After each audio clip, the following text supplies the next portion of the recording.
Merry meet and welcome to Psalmic Saturday here at Ariel's Corner. This is Ariel Gatoga and we are streaming live here on YouTube. Moderating today are the lovely Dre and the lovely Honeypaw. Thank you so much, moderators, and thank you so much to everybody for joining us today. Please make note that we have a premiere at 11:15 a.m. in just under an hour from now, right here on YouTube. If you hang out through the exit music of this stream, it should dump you right to a link where you can get to the premiere. And we hope that you will join us there for this premiere. We are almost finished with our second time through the entire book of Psalms. I think it's this one, maybe one more, and then we're done with our second time through. So we've done a lot of work on Psalms. So each of these Psalms should have 2 videos available for them, some that are really, really old, like 4 years old, and before I knew what I was sort of doing, but they're still decent, and I'm excited. I'm excited for round 3, which will be starting very soon. We do have a website, arielscorner.com, arielscorner.com, and you can go on there to find the Witch's Psalter. So if you look in the main menu, there's a main menu item for Psalm Magic, and if you hover over that, there's a drop-down menu, and one of those links in the drop-down menu is a Witch's Psalter, and you can go to a Witch's Psalter to read along if you don't have your own book of Psalms, because today we are going to be working on Psalm 105. And while you're over on that website, arielscorner.com, you might want to check in the footer and you can see all of our social media links. And if you're not already a member of our private Facebook group and or our Discord server, that's going to give you the links to both of those places. And that's a great place to be if you like to hang out with us and chat. Speaking of chats, we do have a chat thread going right on this stream, and if you have any questions for me, you can put them right in that chat thread. This is another very long psalm today, but I should have time, unless I go on and on too much, to answer questions, because I did put that premiere at 11:15 instead of 11 o'clock, so yay. We do have a free booklet on how to work Psalm Magic, and you can get to that by going to not PayPal, going to arielgatoga.com/psalmbook, arielgatoga.com/psalmbook, and that's a free download.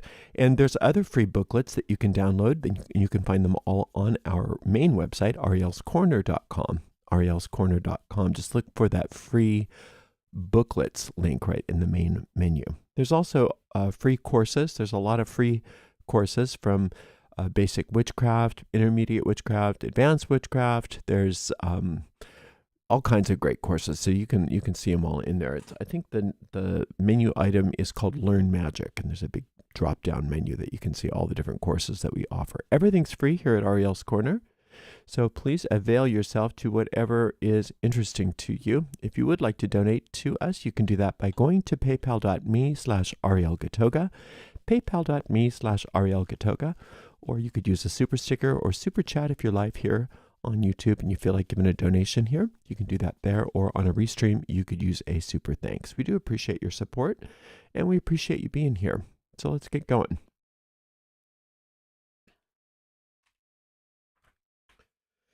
Oh, my ducks are not in a row here. Come on, ducks. Quack, quack. Let's get going here. Okay, here we go.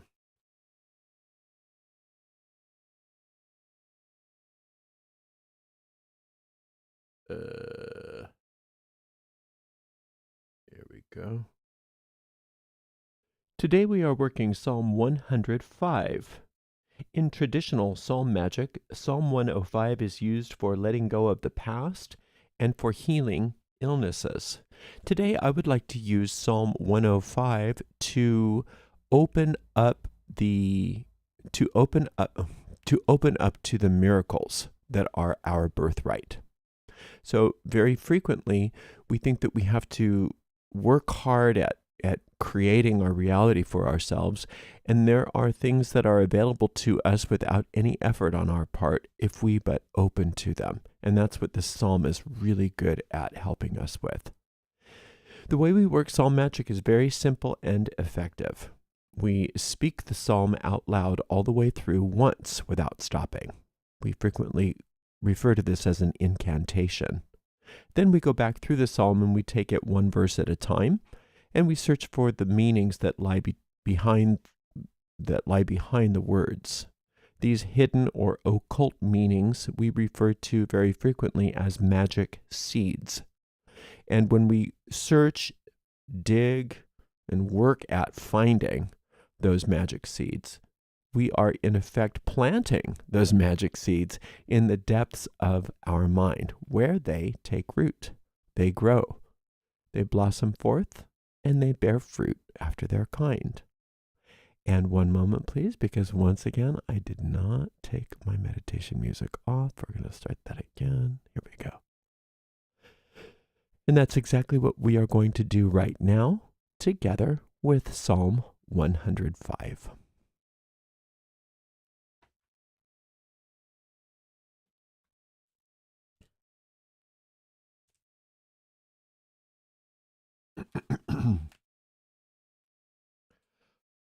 Oh, give thanks unto the Lord. Call upon his name.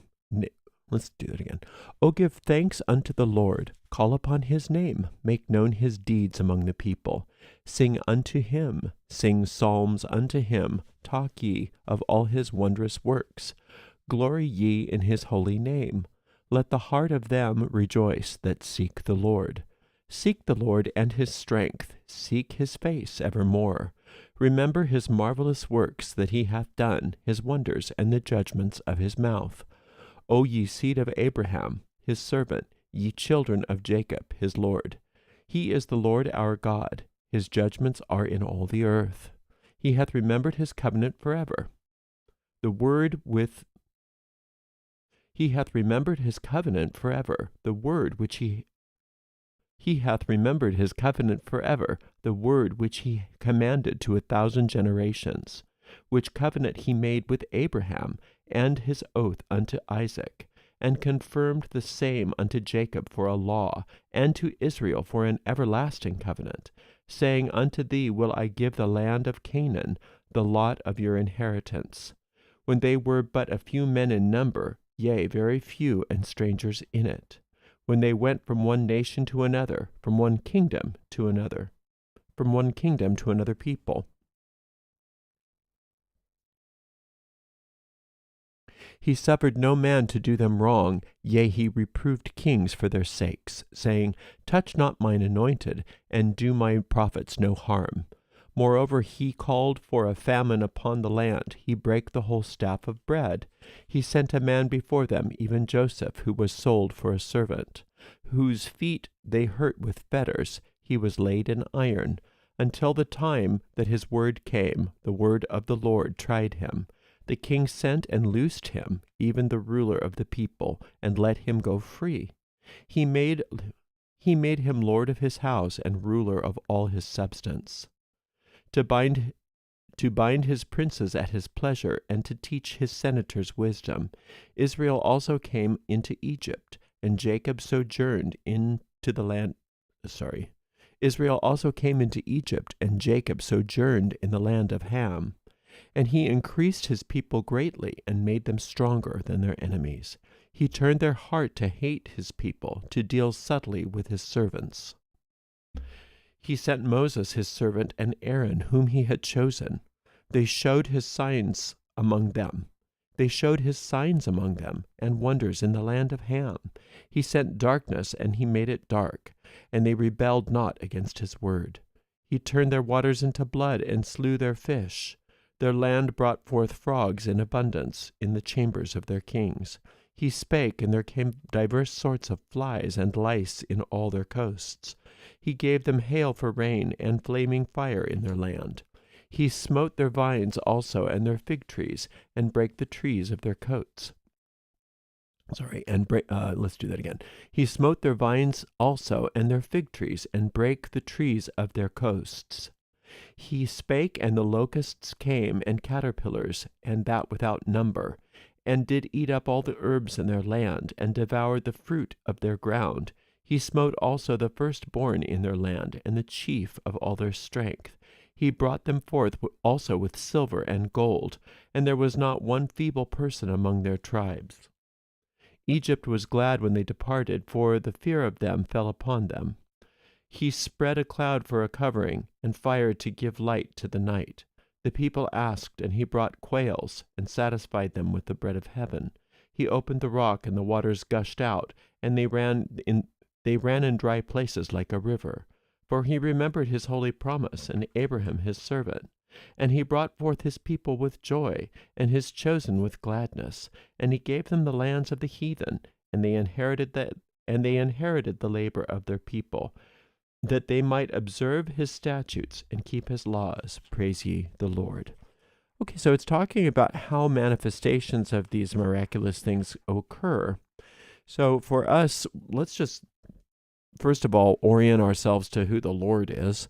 The Lord represents for us the one power of the universe, the power of all creation. There's just this one force, one source, and one substance in all the universe. It's not one among many. It's not one against others. It's just one. And just like there's only one electricity, electricity might have different iterations, but there's just one force called electricity. And that one force is a symbol of this larger or more complete force that we are calling the Lord in the Psalms. But it's important that we understand that this is a pre-gender force.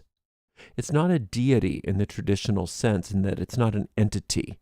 It's not a personality. It is pure force. And it is the force of all love. It is the force of all life. It is you as a soul. You're an individuation of this force. You're an expression and an extension of this force. It is the force of all spirit.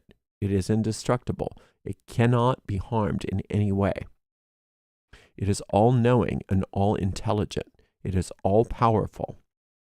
It is the power of truth itself. Lies cannot exist within its presence. It is the power of law, in that there are laws that govern the universe, and the laws that govern this universe that scientists know all about, that scientists are always discovering and investigating, is the expression of this force. And the presence of this force is, and this force is omnipresent. This force is omnipresence itself.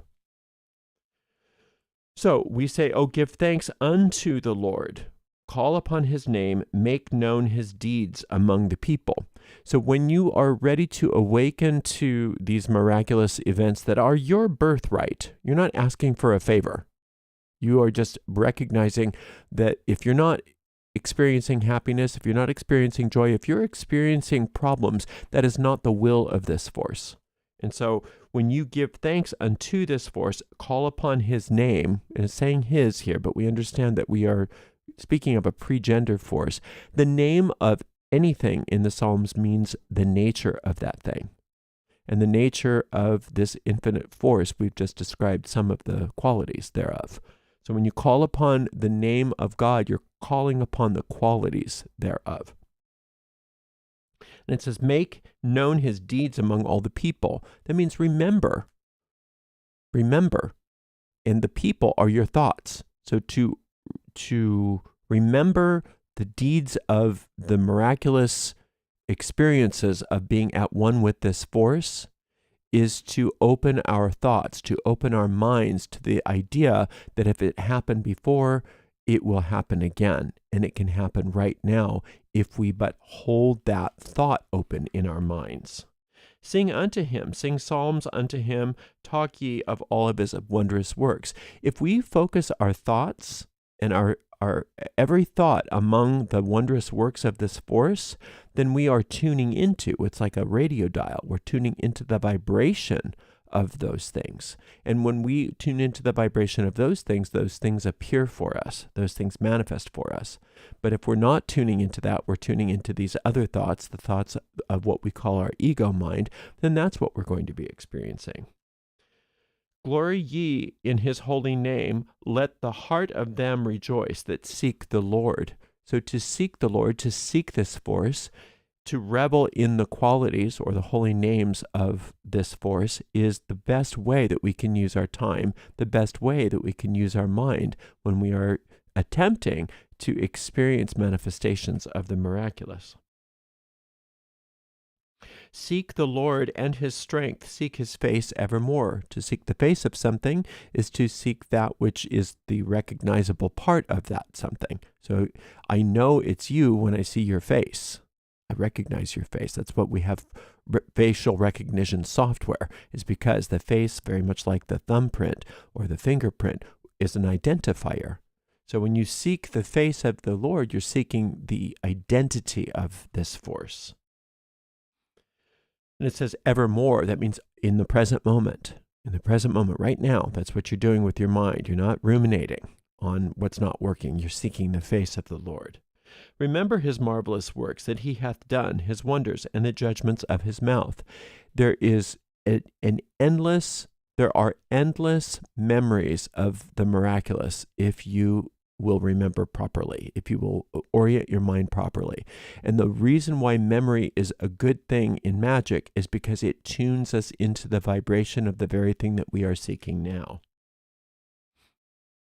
O ye seed of Abraham his servant, ye children of Jacob his chosen, he is the Lord our God, his judgments are in all the earth. So when we are looking for those parts of our mind that are called Jacob and Abraham, we are looking back into our own history and into our own mind for those forces within ourselves that experienced the miraculous before, that experienced these miracles before. And it says his judgments are in all the earth. That means that the physical experiences of that which we desire in the miraculous are already there. It's just a matter of us tuning into them so that they can reveal themselves to us. We don't have to ask that the miracles be done for us. We just have to tune our minds to where they are already given to us. He hath remembered his covenant forever, the word which he commanded to 1,000 generations. So when the infinite has remembered the covenant, that just means that the infinite always knows that the law of cause and effect is the bottom line law of the universe. It knows that. It operates through that. It operates through cause and effect. The invisible world is the realm of cause. The physical world is the realm of effect. We are so focused on the physical world that we try to do things in the physical world to create things that we want for ourselves, and that's where we get stuck. But the infinite knows and remembers at all times that it's the invisible that is the world of cause. So if we seek for the world of the invisible where the infinite exists, we are always putting always putting the horse before the cart, and things are always going to work out for us because we are at one with that covenant, that law, that agreement, which covenant he made with Abraham and his oath unto Isaac, and confirmed the same unto Jacob for a law, and to Israel for an everlasting covenant. Now, this is hearkening back to history within the Bible, and it's really interesting to go through each and every symbol, and there's times that we do a lot of that.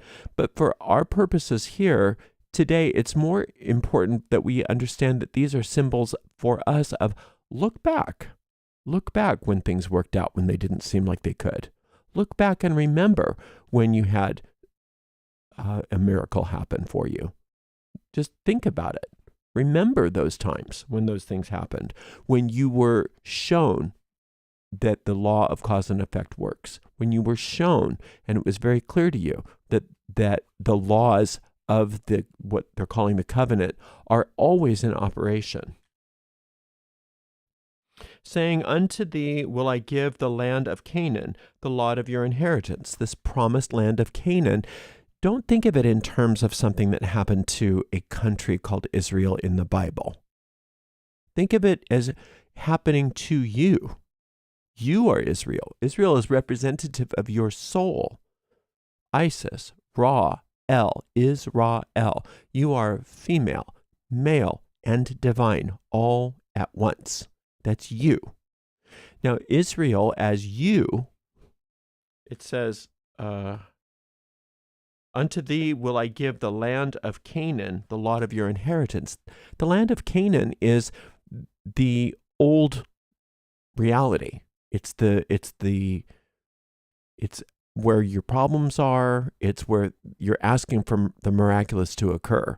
It's where stuff wasn't working out. It's complete sense-oriented world. And it's not that it's bad, it's that it's already manifest. And if you look to Canaan, or if you look to the physical world for your good, you are trying to look into the realm of effect in order to get something that can't be gotten from the world of effect, because the world of cause is the only thing that is causative.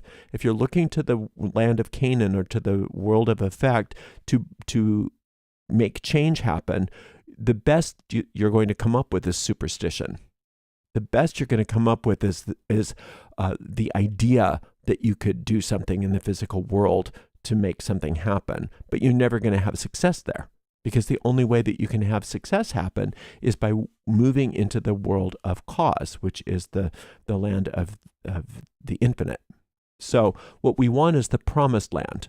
And the promised land is what happens when Canaan becomes the home for Israel. In other words, the physical world is re-established, is repopulated, is made anew. And that happens from the invisible world. And so this is the promised land is in this case is you receiving and experiencing that which you desire. That's the miracle. That's when it manifests. When they were but a few men in number, yea, very few, and strangers in it, when they went from one nation to another, from one kingdom to another, he suffered no man to do them wrong, yea, he reproved kings for their sakes. Now we're remembering here, but this is what we have to recognize is happening for us. In the interim time, as we are establishing ourselves in this new land, we feel very alone.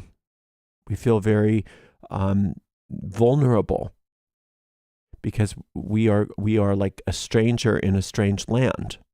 So as we are moving through this new land, as things start to manifest, we have to recognize that we are being protected. That if we don't try to make things happen ourselves, the infinite will do it for us, through us. Saying, touch not mine anointed, and do my prophets no harm. Moreover, he called for a famine upon the land. He brake the whole staff of bread. So this is when we are moving through what the ego has already given us in the land of Canaan, as it shifts, as it transforms into the promised land, as it transforms into the miraculous, we have to do nothing but allow the infinite to undo the world that the ego has created, undo the world that the ego has made for us. So all of the suffering that we've had to endure, all of the problems that we've had to endure, all of the issues that we are asking to be transformed, we have to recognize that we are not supposed to do anything about them. We have to let the infinite take care of it. It's our trying to overcome these things that keeps them in place. But the infinite says to all of those experiences, all of those problems that the ego has given us, all of those unsolvable problems that we're asking for a miracle to cure, the infinite is saying, don't touch my anointed and do my prophets no harm. Moreover, he called for a famine upon the land and brake the whole staff of bread. He sent a man before them, even Joseph, who was sold for a servant, whose feet they hurt with fetters. He was laid in iron, until a time that his word came. The word of the Lord tried him. Almost done with this little part here. The king sent and loosed him, even the ruler of the people, and let him go free. See, Joseph didn't need to try to undo the fetters, didn't need to try to convince anybody of anything, just had to know that the infinite was on it. And then the very ego that caused the fetters to happen was forced to undo those fetters, was forced to free him. Now, this is symbolic of what's happening for you.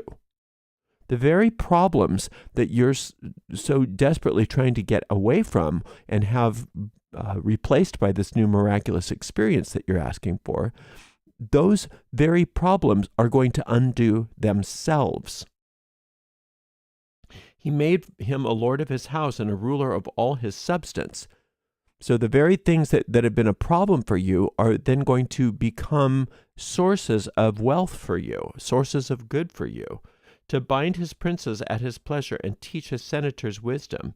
Israel also came into Egypt, and Jacob sojourned in the land of Ham, and he increased his people greatly and made them stronger than their enemies. So as you sojourn through what used to be such a problem for you, you notice that the very problems themselves start to dissolve and turn into the gifts that you're asking for, into the miraculous that you're asking for.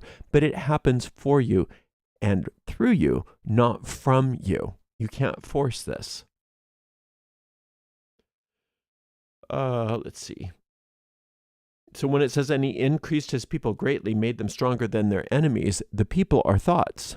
So the mind that you are now a part of is a mind that brings forth these miraculous experiences. It all happens in the invisible world. It happens as your thoughts are, your mind is peopled with thoughts that accept this miraculous occurrence, rather than your mind being peopled with thoughts that keep in place the slavery, that keep in place the problems.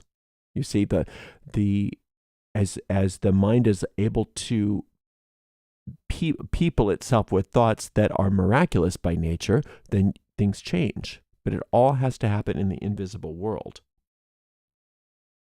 He turned their heart to hate his people, to deal subtly with his servants. He sent Moses, his servant, and Aaron, who he had chosen. They showed his signs among them and wonders in the land of Ham. Right where the problem is, the infinite sends the messengers, the thoughts of the new promised land, of the new miracles that you're seeking for. It's happening in the midst of the problem. It happens as you're dealing with the problem, as you're living in the problem starts to transform. So you're not trying to run away from the problem. You're not trying to change the problem into anything else. You're allowing it to be transformed for you. And it happens so perfectly. It happens so efficiently.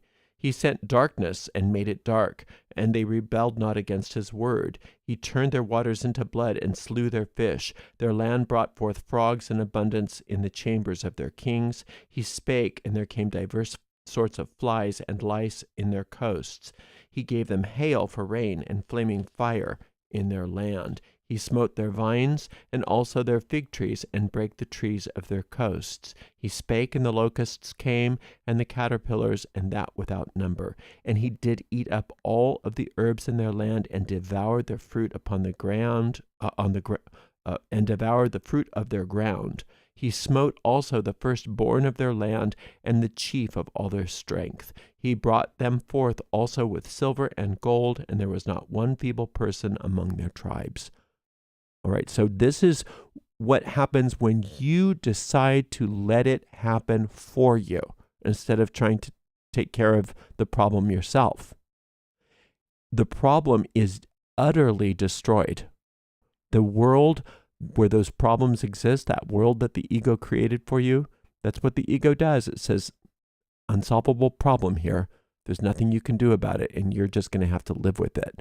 When you decide to allow the infinite into that experience and to reorder your mind, then those problems that seemed so insurmountable are absolutely dissolved, utterly demolished right in front of your eyes in the most unusual sometimes and miraculous ways that you didn't even know were possible. Frogs and locusts and things. He brought them forth. Egypt was glad when they departed. I can imagine. Egypt was glad when they departed, for the fear of them fell upon them. And so the ego is going to be so, it's as if the ego is glad when you're gone. The old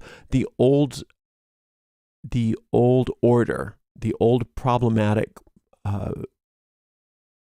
the old problems and the old world of problems, those unsolvable problems, those things that seemed so immovable, impossible to solve. It's as if they're saying, get out of here. I can't even stand the sight of you anymore, because nothing but problems occur when this holy person is in this midst. So please leave. Please leave. The problems want you to leave. The problems want you gone, because the problems have their own survival instinct. The ego has its own survival instinct, and you don't have to do anything but be there. And the infinite works through you to dissolve all these things.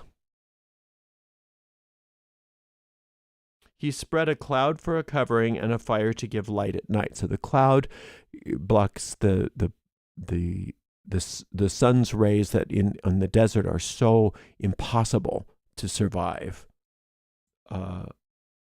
And a fire to give light in the night. So when you don't know what to do, there's a fire for you there. So you're always being guided, whether it's by the cloud or whether it's by the fire, whether it's light outside or whether it's dark outside in your mind. No matter what, you're going to know what to do.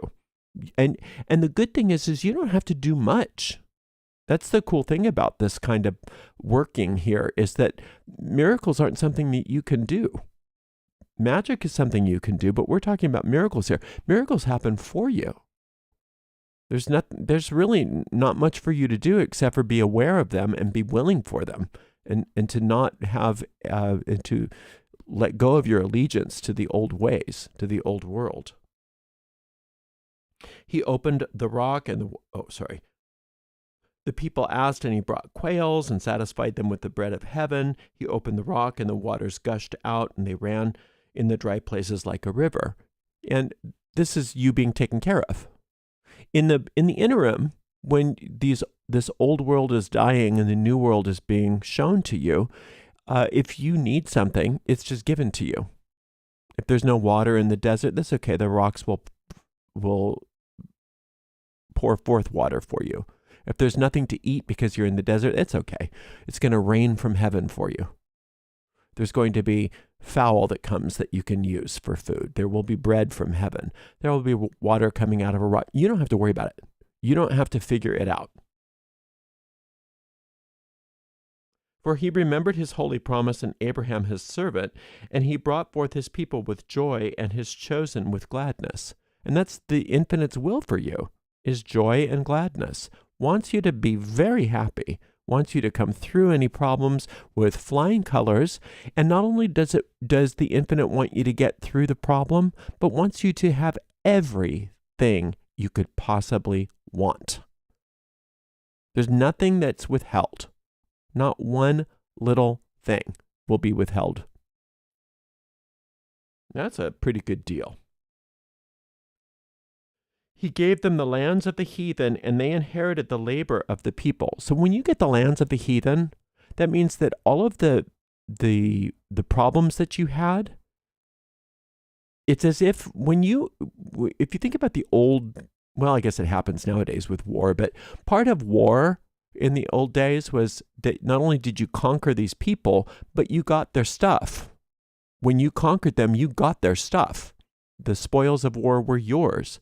Well, there's a similar symbol here, that whatever the problems of the ego were, all those insolvable problems, you get everything. You get to keep it all. You don't get to keep the problems because the problems are solved, but all that substance, it gets repurposed. It gets repurposed into wonderful things for you. So you don't have to worry about a thing. It's all being done for you. That they might observe his statutes and keep his laws, praise ye the Lord. Now, to observe the statutes and keep his laws, all that means is that you are being guided moment by moment. And the only thing you have to do is listen and be taken care of and be guided. Everything that you need is given to you in the moment. Everything that you need to do is told to you in the moment.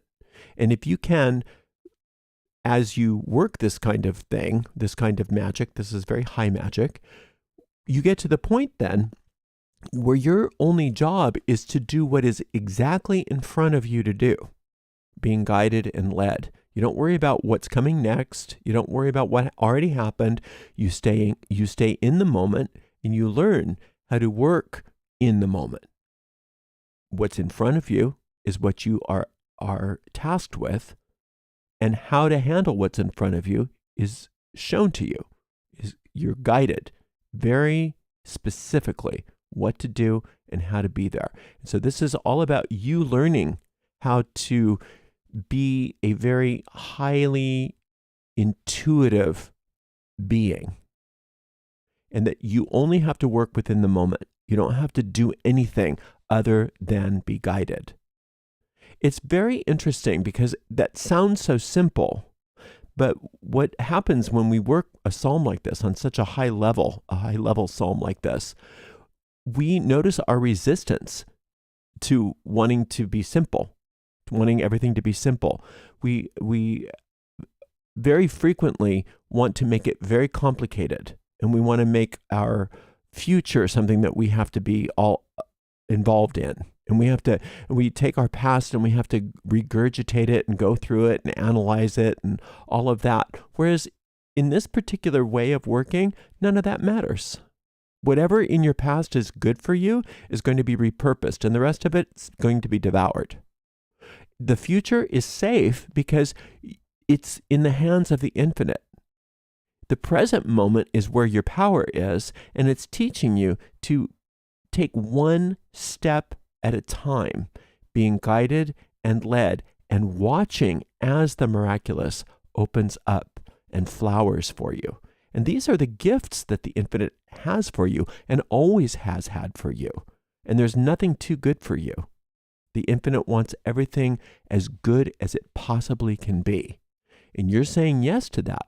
And you're learning the mysteries and the magical path of walking with intuition and at the behest of the infinite's law, the law of cause and effect. The causative plane is the invisible world. The world of effect is the visible world.